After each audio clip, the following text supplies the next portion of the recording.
Alright, the Knicks are 10-3 during the month of March. And when you look at that on paper, that's good, right? Ain't nothing to complain about. Ironically, all these losses are against playoff caliber or playoff teams in the West. They lost to OKC by 3, the Lakers by 13, and the Clippers by 8.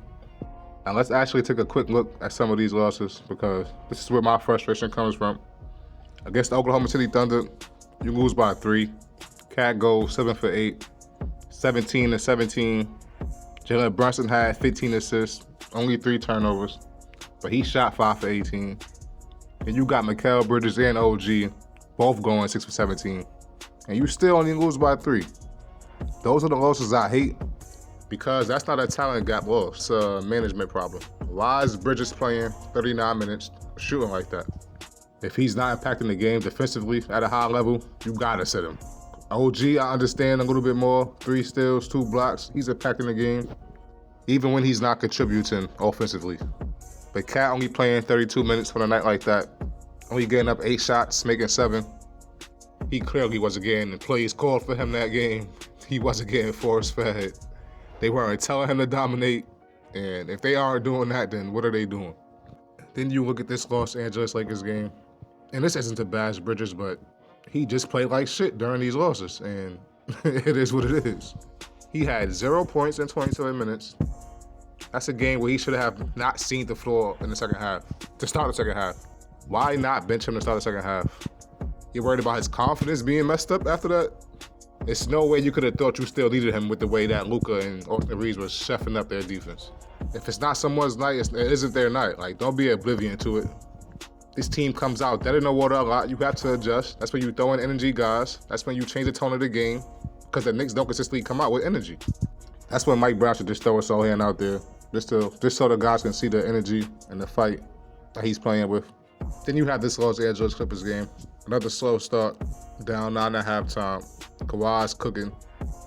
Offensively, I actually like what the Knicks did overall. But again, Bridges, 7 points. That's a problem. You would think this team has a bigger margin for error, that he could just go scoreless on nights like that. But no, they don't. And that actually hurts because if Bridges was that guy that you trade 5 picks for, then you know the ceiling of this team is just off the charts. If you could count on Bridges to give you 20 points a night, like a person that you trade 5 picks supposed to do, you could just see the ceiling off the charts with this team, but that's not his fault. He ain't asked for that damn trade. All this shit go back to Leon Rose. And it goes back to coaching because Mike Brown has to be quicker. He has to read the game faster and put players in position to succeed, and mentally and physically. But yeah, this is the point of the season where teams are supposed to start clicking, and I'm not seeing that with the Knicks. I've seen it before, like last year with the Pacers. I think it was post All-Star break or right before the All-Star break. The Pacers just took off. Everyone was on a string. People were surprised at the way the Pacers played in the playoffs. I wasn't.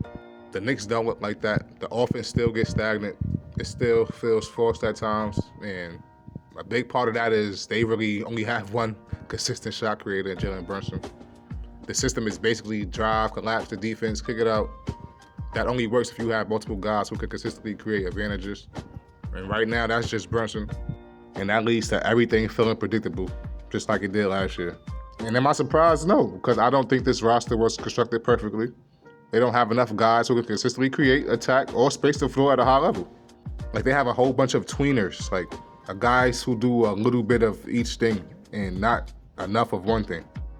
And they had plenty of chances to get that guy, and they didn't. Leon fucked up trading on 5 picks for Bridges. It is what it is. Because you don't give up that much unless it puts you over the top for a fact. And back to Mike Brown, I just don't trust him. Like, we've seen moments he's made adjustments, like not going to Bridges late, or even sitting Cat yesterday versus the Pelicans to go small and switch more. But we haven't seen that consistently. And the bigger question is, can you trust him to make those decisions when it really matters? If Brunson is having a bad game, will he sit him? Because we seen that last year with Thibodeau.